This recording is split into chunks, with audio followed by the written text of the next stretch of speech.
बिस्मिल्लाहिर्रहमानिर्रहीम। Dear students, अस्सलामु अलैकुम। Welcome to 2K math state. आज के वीडियो में हम डिस्कस करेंगे मेजर्स ऑफ डिस्पर्शन को।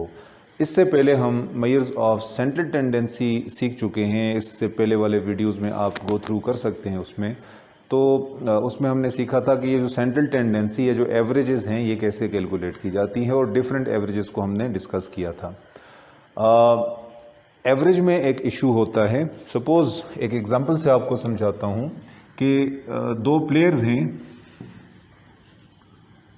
Player A and player B. Suppose करें कि 5 मैचेस का कंपैरिजन करते हैं। ये जो प्लेयर ए है, इसने एक मैच में बनाए हैं 30, फिर 35, 40, 45 एंड 50। सपोज ये इसकी स्कोर्स हैं। और ये जो प्लेयर बी है, इसने पहले मैच में स्कोर किया है 100, दूसरे मैच में स्कोर किया है 0, तीसरे मैच में इसने स्कोर किया है 60, फिर 10 एंड 30। अगर आप इनकी एवरेजेस निकालें, सिंपल एवरेज निकाल लेते हैं जिसको अरिथमेटिक मीन कहते हैं, तो एक्स बार का मतलब है कि सबको ऐड करें, डिवाइडेड बाय 2 कर लें। अगर आप इनको ऐड करें तो ये आपके पास आता है 200 डिवाइडेड बाय 5, 40। तो एवरेज कितनी आती है इसकी? 40। इसकी एवरेज निकालें एक्स बार। मैं यहाँ पे ए लिख लेता हूँ, यहाँ बी लिख लेता हूँ, ताकि इसका आइडिया हो जाए कि ये दोनों मीन्स हैं, लेकिन एक ग्रुप ए का है, एक ग्रुप बी का है, एक प्लेयर ए का है और एक प्लेयर बी का है। अगर आप इनको भी ऐड करें तो ये 100 और 60, 160, 170 और ये 200 आता है, विच अल्टीमेटली 1 2 3 4 5 डिवाइडेड बाय 5 करने से ये भी 40 ही आता है। तो अगर आप एवरेज की बेस पर इन दोनों को कंपेयर करते हैं तो दे आर इक्वली गुड। अगर आप नेक्स्ट मैच के लिए इन दोनों में से चूज करना चाहते हैं तो you can not decide on the basis of simple average या arithmetic mean that which player has to be selected for the next match. तो जब एवरेज यहाँ पर फेल हो जाते, देखें, अगर आप एक लुक में, एक व्यू में इसको प्लेयर ए के स्कोर्स को देखें और प्लेयर बी के स्कोर्स को देखें, तो obviously you will go for player ए। क्यों? कि प्लेयर ए के जो स्कोर्स हैं उनमें इतना ज़्यादा फ़र्क नहीं है। नेक्स्ट मैच में हम एक्सपेक्ट कर सकते हैं कि ये अराउंड 40-50 स्कोर कर लेगा, लेकिन दिस प्लेयर इज़ अनप्रेडिक्टेबल। ये 100 तो कर लेता है, लेकिन नेक्स्ट मैच में प्रेडिक्टेबल नहीं है, वो 0 पे आउट हो गया। उसके बाद 60 की, लेकिन उसके बाद फिर वो कंसिस्टेंट ना रख सका। तो यहाँ मैंने लफ्ज़ यूज़ किया है कंसिस्टेंसी। कंसिस्टेंसी का मतलब होता है कि जिसमें, जैसे ये है, इसमें ज़्यादा वेरिएशन नहीं है। ये बिल्कुल ऑपोजिट वर्ड्स हैं, डिस्पर्शन, वेरिएशन और कंसिस्टेंसी। वेरिएशन बहुत ज़्यादा है तो उसका मतलब कंसिस्टेंट नहीं है डेटा। वेरिएशन कम है, जैसे इसमें वेरिएशन कम है, अगर इसकी एवरेज देखी जाए 40 है तो 40 से ज़्यादा दूर नहीं है। 30 is not that far away from 40। 35, 45, 50 ये 40 के करीब ही है। इसका मतलब ये जो डेटा की ऑब्जर्वेशंस हैं, ये मीन के अराउंड ज़्यादा दूर तक डिस्पर्स्ड नहीं है। जबकि यहाँ पे आप देखते हैं तो 40 एवरेज आती है, 100 is far away from 40। Likewise 0, 10 ये भी 40 से बहुत दूर है। इसका मतलब ये है कि इसकी जो डेटा की इंडिविजुअल ऑब्जर्वेशंस हैं, ये अपनी एवरेज से बहुत ज़्यादा स्कैटर्ड हैं। अब आपको इस एग्जांपल से आइडिया हो गया होगा कि डिस्पर्शन या स्कैटरनेस या वेरिएशन का क्या मतलब है। आपके सामने 2 डेटा सेट्स लिखे हुए हैं। अगर आप जनरली आपसे पूछा जाए कि इन दोनों में से किस डेटा में वेरिएशन ज़्यादा है, तो obviously you will go for this data, player B का डेटा है। तो जिसमें वेरिएशन ज़्यादा होगी वो इनकंसिस्टेंट होगा और इसमें वेरिएशन कम होगी वो कंसिस्टेंट होगा। तो ये तो हो गया कंपैरिजन। अब कैसे पता चले कि किस डेटा में वेरिएशन ज़्यादा है? मसलन अगर हम इसमें देखना चाहते हैं तो जनरली हम ये कह सकते हैं कि सबसे छोटी और सबसे बड़ी वैल्यू का फ़र्क देख लो, कहाँ से डेटा स्टार्ट होता है, कहाँ पे ख़त्म हो जाता है। ये 30 से स्टार्ट होता है, 50 तक ख़त्म हो जाता है, तो इसमें इनका जो डिफरेंस है वो 20 आता है, जबकि यहाँ 100 और 0 का डिफरेंस 100 आता है। इसका मतलब यहाँ वैल्यूज़ दूर दूर हैं, एक दूसरे से स्कैटर्ड हैं। लेकिन सिर्फ यही क्राइटेरिया नहीं है डिस्पर्शन जानने का, और भी बहुत सारे क्राइटेरियाज हैं। यहाँ पे मैंने लिख लिया कि डिफरेंट मेजर्स ऑफ डिस्पर्शन कौन सी हैं जो इस लेक्चर में हमने डिस्कस करनी है। यहाँ पे नाम लिखे हुए हैं, उस साइड पे मैं इंडिविजुअली एक एक को एक्सप्लेन करूँगा और उसका जो न्यूमेरिकल फार्मूला है वो डिस्कस करेंगे कि किस तरीके से ये कंप्यूट की जा सकती है। तो यहाँ पे दो मेन डिविजन्स हैं। एक है कि मेजर्स ऑफ डिस्पर्शन तो हैं, लेकिन दो तरह की हैं, एक एब्सोल्यूट मेजर्स हैं और दूसरी रिलेटिव मेजर्स हैं। एब्सोल्यूट मेजर्स में और रिलेटिव मेजर्स में क्या फ़र्क है पहले ये भी जान लें, और उसके बाद फिर हम इनके नाम जो हैं वो देखेंगे कि कौन कौन से हैं। एब्सोल्यूट और relative.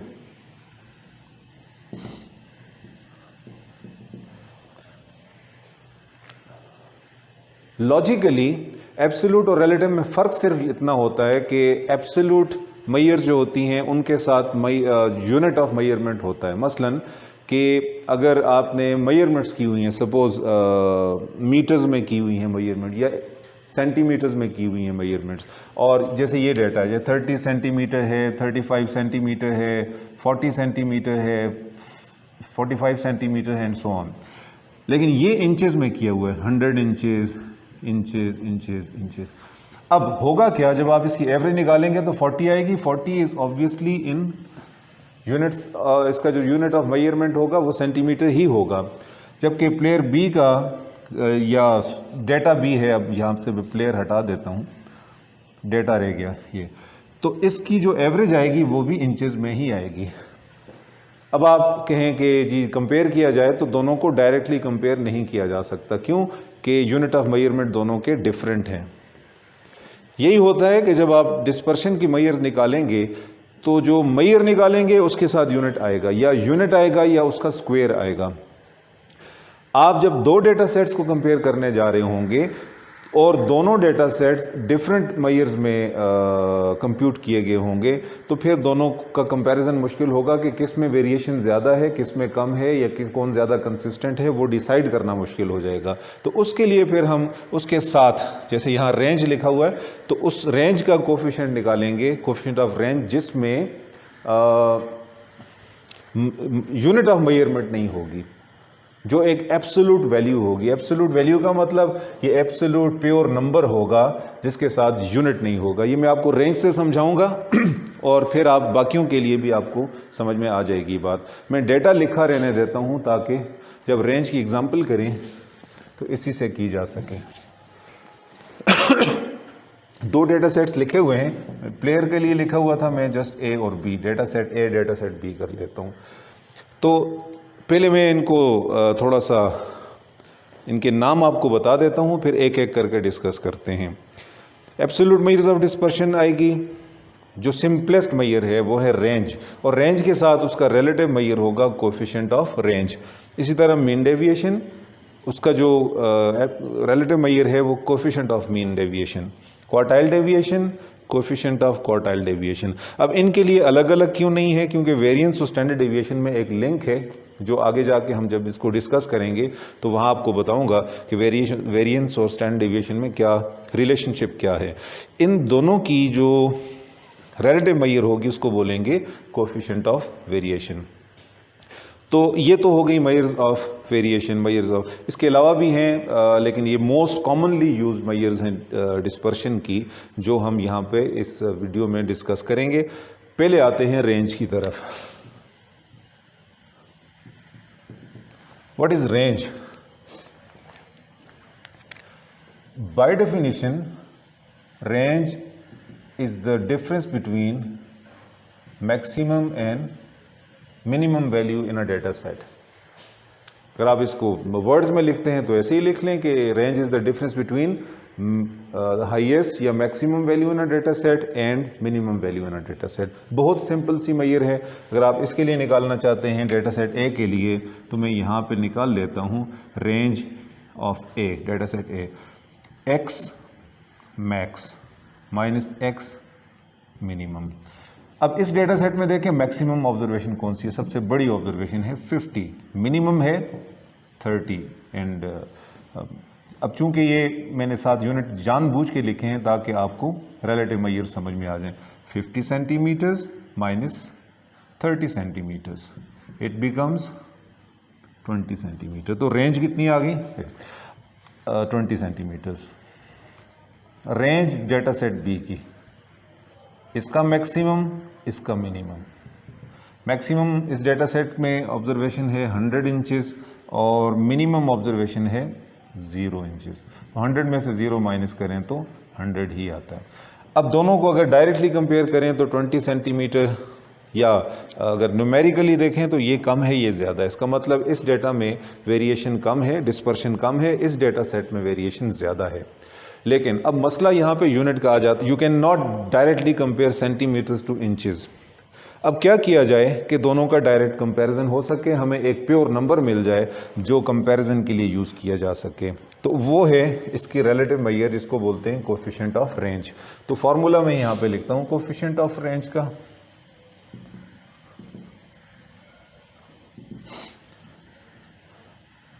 Same x maximum minus x minimum and divided by X maximum plus X minimum.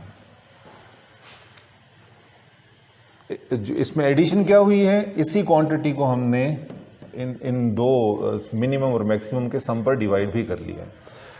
अब यहां से निकाल के देखते हैं कि होता क्या है इसमें। कोफिशिएंट ऑफ रेंज किसके लिए? For data set A. Data set ए के लिए निकालते हैं तो x maximum, X minimum, x maximum plus X minimum. तो डिफरेंस आ गया जी 50 सेंटीमीटर्स माइनस 30 सेंटीमीटर्स, और सम आ गया 50 centimetres plus 30 centimetres. 20 centimetres divided by 50 और 30 होता है 80 सेंटीमीटर्स। अब यहाँ पे क्या होगा? सेंटीमीटर है, ऊपर भी सेंटीमीटर है, कैंसिल आउट हो जाएंगे, ये 0 से गया, ये आता है 1/4, या इसको आप कह सकते हैं 0.25। अब आप देखें कि कोफिशिएंट ऑफ रेंज में क्या हुआ, वहाँ तो यूनिट आ रहा था 20 सेंटीमीटर, लेकिन यह यूनिट लेस क्वांटिटी है, प्योर नंबर है। इसी तरह अगर आप coefficient of range data set B के लिए निकालें तो ये आती है X maximum, X minimum divided by X maximum plus X minimum. ये आता है जी, सॉरी सेकंड डेटा सेट है तो 100 और 0 आएंगे, 100 inches minus 0 inches divided by 100 inches plus 0 inches. ये ऊपर भी 100 इंचेस आएगा, मैं यहाँ पे इंचेस लिख लेता हूँ ताकि कैंसिल आउट करने में आसानी हो, और नीचे भी 100 इंचेस आता है। इंचेस इंचेस कैंसिल हो जाएंगे, 100 कैंसिल हो जाएंगे, आपके पास आएगा 1। तो अब आप दोनों को कंपेयर करें कि range, coefficient of range data set ए के लिए है 0.25, बी के लिए है 1। अब 0.25 इज लेस देन 1, तो इसका मतलब डेटा सेट ए में वेरिएशन कम है, डेटा सेट बी में वेरिएशन ज़्यादा है। लेकिन अगर आप डायरेक्ट कंपेयर करते तो इसमें 80 यूनिट्स का डिफरेंस आता। 100 और 20 का जो डिफरेंस है वो 80 यूनिट्स है, लेकिन उनके कोफिशिएंट्स में डिफरेंस इतना ज़्यादा नहीं आ रहा। और दूसरी बात कि यूनिट्स चूँकि रिमूव हो जाते हैं तो डायरेक्ट कंपैरिजन इजी हो जाता है। तो ये है रेंज और coefficient of range. Simple data set है, अनग्रुप डेटा है, उसके लिए रेंज और कोफिशिएंट ऑफ रेंज हम इस तरीके से निकालते हैं। और रेंज को कहा जाता है it is a poor major of dispersion. ये बहुत अच्छी मेजर ऑफ डिस्पर्शन नहीं है, क्योंकि ये सिर्फ दो ऑब्जर्वेशंस का आपस में डिफरेंस बताती है, जैसे 100 और 0 का डिफरेंस बताती है। अगर ये 0 ना होता तो शायद रेंज की वैल्यू बहुत डिफरेंट आती। तो यही इसकी वीकनेस है, यही इसकी कमज़ोरी है कि ये बाकी ऑब्जर्वेशंस को यूटिलाइज नहीं करती कंप्यूटेशन में। इस वजह से इसको एक वीक मेजर ऑफ डिस्पर्शन या पुअर मेजर ऑफ डिस्पर्शन कहा जाता है। अब इसकी इसी वजह से कि ये बाकी ऑब्जर्वेशंस को यूज़ नहीं किया जाता इसमें कैलकुलेशन में, तो फिर जो नेक्स्ट मेजर डिफ़ाइन की गई वो थी मीन डेविएशन। मीन डेविएशन में इस चीज़ को कवर किया गया कि उसमें सिर्फ 2 ऑब्जर्वेशंस यूज़ ना हो, सारी ऑब्जर्वेशन यूज़ हों। तो उस पे चलते हैं कि उसको किस तरीके से कंप्यूट करेंगे। जी, next measure of dispersion mean deviation है। मीन डेविएशन का फॉर्मूला मैं लिखता हूँ यहाँ पे और फिर फॉर्मूले से आपको एक्सप्लेन करता हूँ कि मीन डेविएशन होती क्या है। मीन डेविएशन है, अब मीन डेविएशन कोई भी एवरेज आपने निकाली है उसकी बेस पर मीन डेविएशन निकाली जाएगी। जैसे सपोज आप एवरेज निकाल चुके हैं ऑलरेडी, एक्स बार निकाल चुके हैं या मीन निकाल चुके हैं, तो आप फिर मीन डेविएशन निकालते हैं फ्रॉम मीन। और अगर आप पहले मीडियन निकाल चुके हैं और मीन डेविएशन फ्रॉम मीडियन निकालना चाहते हैं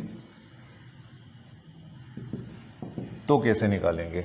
mean deviation from mean, deviation होती है वैल्यूज़ और जिससे डेविएशन निकाली जाती है। फ्रॉम मीन है तो माइनस एक्स बार। अब हर वैल्यू से मीन माइनस करने का मतलब ये है कि वैल्यू और मीन का डिफरेंस निकालना है या डेविएशन निकालनी है। और मीन का मतलब होता है एवरेज। एवरेज तब निकाली जाती है जब हम सम करते हैं और divided by number of observations करते हैं। और इसका एक और नाम है, अक्सर टेक्स्ट बुक्स में आपको मिलेगा, एब्सोल्यूट मीन डेविएशन या एब्सोल्यूट एवरेज डेविएशन। तो एब्सोल्यूट क्यों? कि इसमें जो भी डिफरेंस निकाला जाएगा उसका एब्सोल्यूट वैल्यू निकाली जाएगी। अब वही डेटा सेट्स मैं यहाँ पे लिखता हूँ। ए डेटा सेट था 30, 35, 40, 45, 50 और बी डेटा सेट था 100, 0, 60, 30, 10, ये था। तो ये एब्सोल्यूट क्यों यूज़ किया जाता है? अगर इस चीज़ को आप समझना चाहते हैं तो मैं इस साइड पे यहाँ समझा देता हूँ कि आप डेटा सेट को लिखते हैं एक्स आई के कॉलम में 30, 35, 40, 45, 50। अभी हम इसका मीन निकाल चुके हैं, इसका मीन या एवरेज आती है 40। जब आप डेविएशन निकालेंगे, ये वैल्यू निकालेंगे एक्स आई माइनस एक्स बार, 30 में से जब आप 40 माइनस करेंगे तो यू विल गेट -10, 35 में से करेंगे तो -5, फिर 0, देन 5 एंड 10। जब आप इसका सम निकालिए, डायरेक्ट सम निकालेंगे तो -10 + 10 + 5 -5 कैंसिल आउट होकर आपके पास 0 बचेगा। और ये हर केस में होगा। अनग्रुप डेटा में तो हमेशा you will get this deviation, the sum of this column equal to 0। ये हम मीन की प्रॉपर्टी में कर चुके हैं ऑलरेडी कि sum of deviations of the values from their mean is always equal to 0। आप पीछे वीडियो को जाके चेक कर सकते हैं, ये प्रॉपर्टी प्रूव भी की थी हमने। तो इस वजह से क्योंकि ये 0 आता है हमेशा, हम एब्सोल्यूट ले लेते हैं ताकि वो जो माइनस साइंस हैं वो कैंसिल हो जाएं और जो क्वांटिटी हमें मिले वो 0 ना मिले। और आई कहाँ से होगा? 1 से लेके n तक होगा।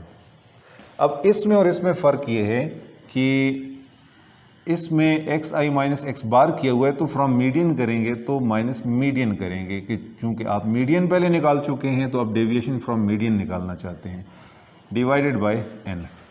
और इसका जो सम है वो भी 1 से लेके n तक ही होगा। तो मीन डेविएशन मैं दोबारा बता देता हूँ। मीन इस वजह से है कि ये वैल्यू सम होती है और डिवाइडेड बाय n होता है, जैसे मीन में हुआ करता है summation x I divided by n। इस वजह से इसको मीन कहा जाता है, ये एवरेज कहा जाता है। और मीन है डेविएशंस की। मीन डेविएशन, डेविएशंस किसकी? हर ऑब्जर्वेशन की अपने मीन से डेविएशन, और फिर वो सारी डेविएशंस का एब्सोल्यूट निकालने के बाद उनकी एवरेज है। और एक ट्रिक आपको मैं बता चुका हूँ कि अगर आप, ये तो अनग्रुप डेटा के लिए है, जो जिस तरह ये डेटा सेट्स हैं इनके लिए है। अगर आपके पास फ्रीक्वेंसी डिस्ट्रीब्यूशन आ जाती है तो और फार्मूला आपको दोबारा से याद नहीं करना, तो आप जस्ट इसमें क्या करते हैं, समीशन एक्स आई माइनस एक्स बार तो था डिवाइडेड बाय, तो आपने सिग्मा के आगे एफ फ्रीक्वेंसीज का की एडिशन कर देनी है और डिवाइडेड बाय एन की जगह पे समेशन एफ आई कर देनी है। ये हम एग्जांपल में इसको देखेंगे। और फ्रॉम ये क्या था, फ्रॉम मीन, और मीन डेविएशन फ्रॉम मीडियन के लिए इसी फॉर्मूले में जस्ट एक्स बार को हटा के आपने मीडियन यूज़ कर देना है। तो ये तो है मीन डेविएशन। अब इन दोनों डेटा सेट्स के लिए यहाँ मैं निकाल देता हूँ। ये ए डेटा सेट के लिए है, डेटा सेट है 30, 35, 40, 45, 50। डेविएशंस निकालेंगे तो आपके पास आएंगी एक्स आई माइनस एक्स बार। अभी ये चूँकि पहले निकाल चुके हैं तो इस वजह से हमें पता है 30 में से 40 निकालें, x में से x बार निकालें तो -10, यहाँ आएगा -5, यहाँ आएगा 40 में से 40 0, 45 में से निकाला तो +5 और +10, और जब आप इसको ऐड करते हैं तो 0 आता है। इस वजह से आप एक कॉलम का इजाफा करते हैं एक्स आई माइनस एक्स बार की एब्सोल्यूट में -10 बिकम्स +10, -5 बिकम्स 5, 0, 5 एंड 10। अब आप इसका सम निकालें 20 और 10 30 आ जाता है। और जब आप फॉर्मूले में यूज़ करेंगे इसको, मीन डेविएशन फ्रॉम मीन, तो ये आएगा summation x I minus x bar divided by N. ये आता है 30, इस कॉलम का सम 30 आता है, डिवाइडेड बाय एन कितना है 5, नंबर ऑफ ऑब्जर्वेशन 5 हैं, तो ये आपके पास मीन डेविएशन की वैल्यू आ जाएगी 6। अब दूसरे डेटा सेट के लिए आप खुद निकाल लें, कंप्यूटेशन या कैलकुलेशन इसकी कोई मुश्किल नहीं है, आप इजीली निकाल सकते हैं। आपको मैंने यहाँ पे बताया था कि जब हम मैयर निकालते हैं तो उसके साथ उसकी रिलेटिव मैयर भी निकालनी पड़ती है बाज़ों का, जब आप कंपैरिजन कर रहे होते हैं दो डेटा सेट्स के लिए। तो इसका जो कोफिशिएंट है इसको बोलते हैं कोफिशिएंट ऑफ मीन डेविएशन। अब कोफिशिएंट ऑफ मीन डेविएशन का फॉर्मूला क्या होगा, उसके लिए आपने जस्ट ये करना है, जैसे मीन डेविएशन फ्रॉम मीन है तो उसका ये फॉर्मूला है। अगर आप कोफिशिएंट ऑफ मीन डेविएशन करना चाहते हैं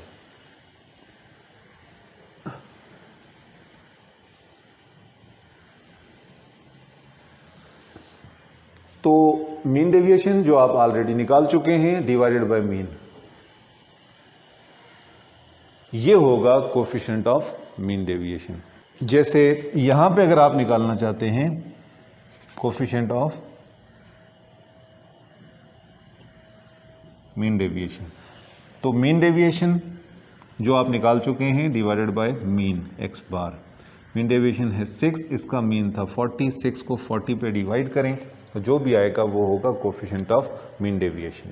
एक बात याद रखें कि चूंकि आप मीन से कर रहे हैं तो इस वजह से मीन पे डिवाइड किया है। अगर आपने मीडियन पे किया है, इन वैल्यूज़ में से मीन माइनस नहीं किया, मीडियन, अब इस ग्रुप का तो मीडियन भी 40 ही आता है, तो इस वजह से मीन डेविएशन फ्रॉम मीन हो या मीडियन हो वो कोई फ़र्क नहीं पड़ता, एक जैसी आएगी।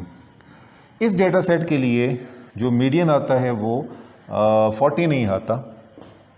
अगर आप इसको अरेंज कर लें तो ये आता है 0, 10, 30, 100, 30, 60 एंड 100।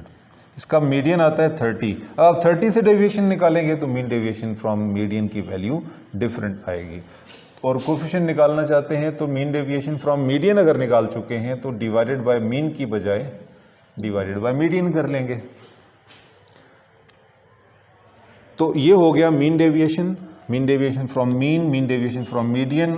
बाज़ों का मीन डेविएशन फ्रॉम मॉड भी निकाला जाता है, लेकिन usually mean deviation from mean और मीडियन ही निकाले जाते हैं। और ये अनग्रुप डेटा के लिए किस तरीके से निकालेंगे ये आपके सामने है। एक छोटी सी एग्जांपल मैं आपको फ्रीक्वेंसी डिस्ट्रीब्यूशन के लिए भी करके दे देता हूँ कि फ्रीक्वेंसी डेटा के लिए अगर आप निकालना चाहते हैं तो उसके लिए फॉर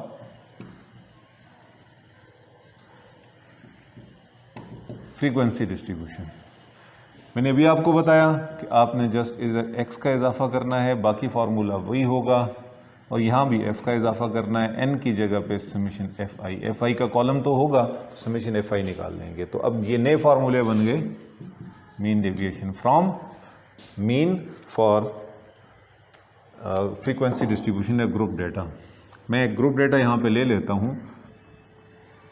सपोज डेटा है हमारे पास 1 to 5, 6 to 10, 11 to 15, 16 to 20 and 21 to 25। ये एक डमी सा डेटा ले लिया मैंने।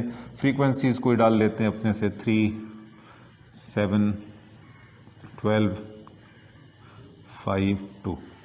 ये फ्रीक्वेंसीज हैं। अब फार्मूले के मुताबिक हमें क्या करना है, पहले इसका मीन निकालना है। और मीन निकालने के लिए आपको पता है कि यहाँ कैलकुलेशंस कर लेता हूँ। एक्स बार ग्रुप डेटा के लिए होता है summation f I x I divided by summation f आई। ये मीन वाले लेक्चर में आप देख सकते हैं। एक्स आई क्या है, x I R the mid points. क्या है, mid points. Mid points data के ग्रुप्स के निकालने। मिड पॉइंट निकालने का तरीका, अपर लोअर को ऐड करें, हाफ कर लें, डिवाइडेड बाय 2 कर लें। 5 + 1 6, 6 को हाफ करें तो 3 आएगा। 6 और 10 16, हाफ करें तो 8 आएगा। 15 और 11 को सम करें, डिवाइडेड बाय 2 करें तो 13 आएगा। और यहाँ पे 18 आएगा और यहाँ पे 23 आएगा। अब आप फ्रीक्वेंसीज के साथ इसका प्रोडक्ट निकाल लें ताकि आपका मीन निकाला जा सके। 3 × 3 = 9, 56, 156 और इनको ऐड कर लें, 351 आता है। और फार्मूले में डाल लें 351 डिवाइडेड बाय समेशन एफ आई कितना आता है, इनको ऐड कर लें। 10 और 12 आता है 22, 22 और 24, 24 और 5 29 आता है। तो डिवाइडेड बाय 29 कर लें। 351 को 29 पे डिवाइड करें, ये आता है अप्रॉक्सीमेटली 12.35। अब आपने बाकी कॉलम में बना लेता हूँ, कैलकुलेशंस आप खुद कर लें। एक्स आई माइनस एक्स बार का कॉलम बना लें। एक्स आई माइनस एक्स बार का कॉलम कैसे बनाएंगे, ये जो एक्स आई है 3 है, इसमें से एक्स बार 12.35 माइनस कर लें, जो भी आता है, और ये कॉलम बना लें। इसका सम ना निकालें क्योंकि आपको ये नहीं चाहिए, आपको फार्मूले में ये चाहिए। साथ एफ आई का मल्टीप्लाई भी करना है। एक्स आई माइनस एक्स बार करें। अच्छा, जब आप ये करने लगेंगे तो इस कॉलम को आपने एफ आई के कॉलम के साथ मल्टीप्लाई कर देना। इन दोनों कॉलम्स को मल्टीप्लाई करना है तो ये कॉलम आएगा। इसका जो सम आएगा ये आपने न्यूमरेटर में यूज़ करना है और डिवाइडेड बाय समेशन एफ आई 29 है, इस पर डिवाइड कर लेना है। ये मैथमेटिकल कैलकुलेशन है, ये खुद कर लें, अपने हाथ से कर लें ताकि आपकी प्रैक्टिस भी हो जाए। तो this is how we calculate mean deviation for frequency data या फ्रीक्वेंसी डिस्ट्रीब्यूशन। नेक्स्ट है क्वार्टाइल डेविएशन। अब क्वार्टाइल डेविएशन में जो क्वार्टाइल्स हैं, मैं अज्यूम कर रहा हूँ कि आप पहले क्वार्टाइल्स वाला वीडियो जो है वो देख चुके हैं और आपको मालूम है कि क्वार्टाइल्स होते क्या हैं और उसके बाद ये करते हैं। अगर आपको नहीं पता क्वार्टाइल्स क्या हैं और आपने कैलकुलेट भी नहीं किए हुए, तो पहले आप क्वार्टाइल्स को सीखें और उसके बाद क्वार्टाइल डेविएशन की तरफ आएँ। क्वार्टाइल डेविएशन में हम क्वार्टाइल्स यूज़ करते हैं। हमें पता है quartiles are the values which divide us data set into 4 equal parts, और जो अपर और लोअर क्वार्टाइल होता है वो होते हैं Q1 और Q3। आपका जो डेटा सेट है उसके 4 बराबर हिस्से करने के लिए हमें 3 कट पॉइंट्स लगाने पड़ते हैं। ये आ गया Q1, ये आ गया Q3, ये Q2 है जिसको हम मीडियन बोलते हैं, मिडिल डेटा सेट का। अब अगर आपने अपर और लोअर क्वार्टाइल निकाले हुए हैं तो क्वार्टाइल डेविएशन का फॉर्मूला होगा अपर quartile minus lower quartile divided by 2। इसको सेमी इंटर क्वार्टाइल रेंज भी बोलते हैं। सेमी इसलिए कि डिवाइडेड बाय 2 कर लिया, हाफ कर लिया है, और इंटर क्वार्टाइल रेंज ये आपको बताता है कि डेटा के मिडल में इस एरिया में वेरिएशन कितनी है। ये ऊपर वाले जो पोर्शंस हैं 25% ये वाला, 25% ये वाला, इनको इग्नोर करता है और मिडिल में आपको बताता है कि फर्स्ट और थर्ड क्वार्टाइल के दरमियान में डिफरेंस कितना है, उसके हिसाब से वेरिएशन कंप्यूट करके देता है। तो क्वार्टाइल अगर आप निकाल चुके हैं तो आप क्वार्टाइल डेविएशन के लिए ये फार्मूला यूज़ कर सकते हैं। इसके साथ इसका कोफिशिएंट है, कोफिशिएंट ऑफ क्वार्टाइल डेविएशन। ये निकालने के लिए आप Q3 माइनस Q1 तो निकाला था, आपने इसके डिनोमिनेटर में Q3 प्लस Q1 कर देना, जैसे आपने रेंज में किया था x maximum minus x minimum divided bye x maximum plus x minimum किया था। तो यहाँ पे कोष्ठक क्वार्टाइल डेविएशन में आप difference of upper and lower quartile और फिर sum of upper and lower quartile निकाल लें। तो उस पिछले लेक्चर में जो क्वार्टाइल्स का हमने अच्छा ग्रुप डेटा के लिए भी क्वार्टाइल्स बताए हुए, दोबारा बताने का फ़ायदा नहीं है, आप दोबारा उस वीडियो को देख के क्वार्टाइल्स कंप्यूट करना सीख लें, और क्वार्टाइल डेविएशन निकालनी हो तो इन फार्मूले की मदद से कर लें, और क्वार्टाइल डेविएशन निकालनी हो या कोएफिशिएंट ऑफ क्वार्टाइल डेविएशन निकालनी हो तो। अब आते हैं हमारी नेक्स्ट मेजर ऑफ डिस्पर्शन है वेरिएंस। अब वेरिएंस अगर आपको मीन डेविएशन समझ में आ गई है तो कैलकुलेशन मीन डेविएशन की और वेरिएंस की कोई ज़्यादा डिफरेंस नहीं है इनका। मीन डेविएशन का फॉर्मूला था हमारे पास मीन के लिए, मीन डेविएशन फ्रॉम मीन के लिए समेशन xi माइनस x बार डिवाइडेड बाय n, ये फॉर्मूला था। सम करें सारी डेविएशंस को, डिवाइडेड बाय n कर लें। वेरिएंस, अब यहाँ पे देखें हमने वो ये क्यों किया था, एब्सोल्यूट क्यों किया था, ये मैं आपको बता चुका हूँ कि एब्सोल्यूट हमने इसलिए यूज़ किया था क्योंकि वो सम माइनस साइंस या नेगेटिव साइंस की वजह से सम ज़ीरो आ रहा था, तो उसको साइन को रिमूव करने के लिए हमने एब्सोल्यूट लगाया था। अब हमें पता है मैथमेटिक्स में कि साइंस को रिमूव करने के लिए एक और तरीका है, वो है स्क्वेयर्स का, कि जैसे -3 है तो आप एब्सोल्यूट ना भी लें, स्क्वेयर कर लें तो ये 9 आ जाता है, नेगेटिव साइन इसका ख़त्म हो जाता है। तो जो वेरिएंस का फॉर्मूला है उसमें जस्ट हम क्या करते हैं, इस एब्सोल्यूट की बजाय नेगेटिव साइंस को ख़त्म करने के लिए एब्सोल्यूट की जगह पे स्क्वायर लगा लेते हैं and it becomes variance. Calculation उसी तरह होगी सारी, सिर्फ एब्सोल्यूट वाला कॉलम नहीं बनाना, आपने स्क्वायर्स वाला कॉलम बनाना है। एक बात तो ये सीख लें वेरिएंस की। दूसरा वेरिएंस के लिए ये है कि अगर फ्रीक्वेंसी डेटा के लिए हो तो वही तरीका इसमें भी यूज़ कर सकते हैं कि जो भी फार्मूला है उसके सिग्मा के आगे fi का इजाफा कर दें और n की जगह समेशन fi कर लें, तो ये वेरिएंस फॉर फ्रीक्वेंसी डिस्ट्रीब्यूशन ये फार्मूला बन जाएगा। सारा टेबल उसी तरह बनेगा, सारी कैलकुलेशंस उसी तरह से होंगी, सिर्फ आपने एक एक कॉलम एक्स्ट्रा बनाना है, एब्सोल्यूट की बजाय स्क्वायर्स का कॉलम बनाना है, तो आपकी वेरिएंस कैलकुलेट हो जाएगी।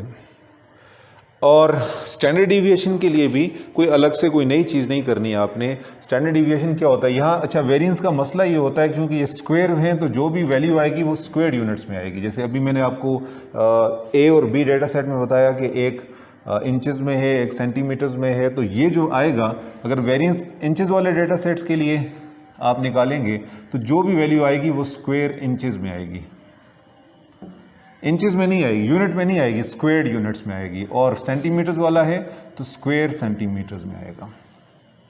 अब ये इसका मसला है कि ये जो वैल्यू आती है वेरिएंस की वो यूनिट्स में नहीं आती, स्क्वायर्ड यूनिट्स में आती है स्क्वायर की वजह से। इस चीज़ को ख़त्म करने के लिए, इस वीकनेस है जो वेरिएंस की, उसको ख़त्म करने के लिए हम क्या करते हैं, हम वेरिएंस का स्क्वायर रूट ले लेते हैं।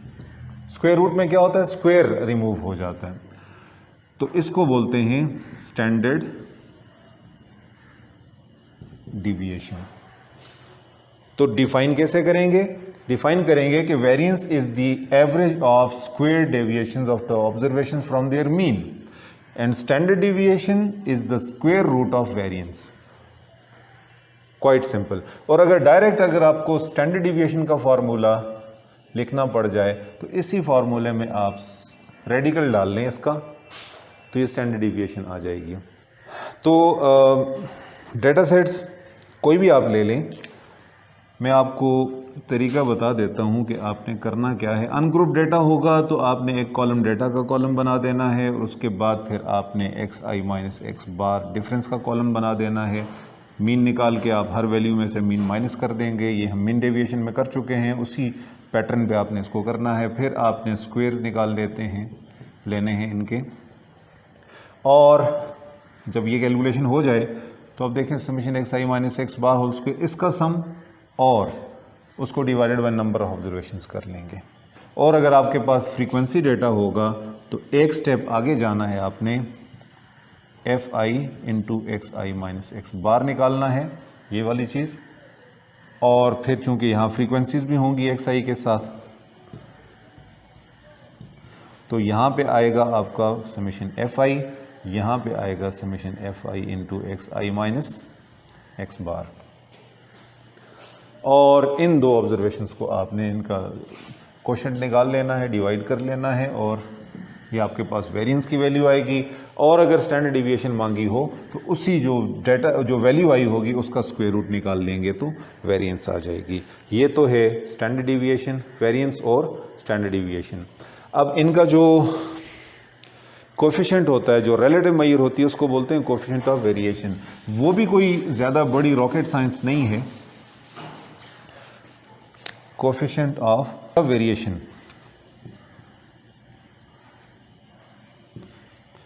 आप स्टैंडर्ड डिविएशन निकाल चुके होंगे इससे पहले, तो उस स्टैंडर्ड डिविएशन को मीन या एक्स बार पर डिवाइड करेंगे और मल्टीप्लाइड बाय 100 कर लेंगे तो आपके पास कोएफिशिएंट ऑफ वेरिएशन आ जाएगा। ग्रुप डेटा के लिए हो या अनग्रुप डेटा के लिए हो, ये सारी कैलकुलेशन आप ऑलरेडी कर चुके होंगे।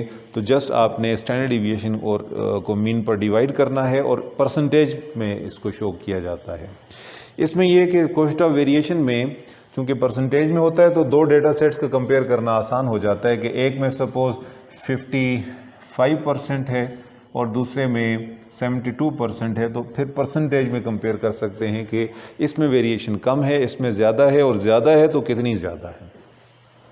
ये हो गई वेरिएंस, स्टैंडर्ड डिविएशन और coefficient of variation for grouped and ungrouped data. अब आपने इनकी प्रैक्टिस करनी है। अनग्रुप्ड डेटा लें, डेटा सेट्स लें, 2-3 दफ़ा उसकी प्रैक्टिस करें, फिर फ्रीक्वेंसी डिस्ट्रीब्यूशन लेके उनके साथ प्रैक्टिस करें। इस वीडियो को पीछे बैक करके आप मीन डेविएशन के तरीके से भी सीख सकते हैं। जितनी आप इसकी प्रैक्टिस करेंगे आपका इस पे हाथ चलेगा और आप ये जो डिस्पर्शन की मेजर्स हैं कैलकुलेशन में या समझने में कोई इतनी मुश्किल चीज़ नहीं है, आप इजीली कर सकते हैं, तो आपकी न्यूमेरिकल प्रैक्टिस भी हो जाएगी। नेक्स्ट वीडियो में मैं डिस्कस करूंगा properties of variance and standard deviation, और उससे आगे कुछ टॉपिक्स हैं तो वो अगले वीडियोस में होंगे। फिलहाल इस लेक्चर के लिए इतना ही। Thank you.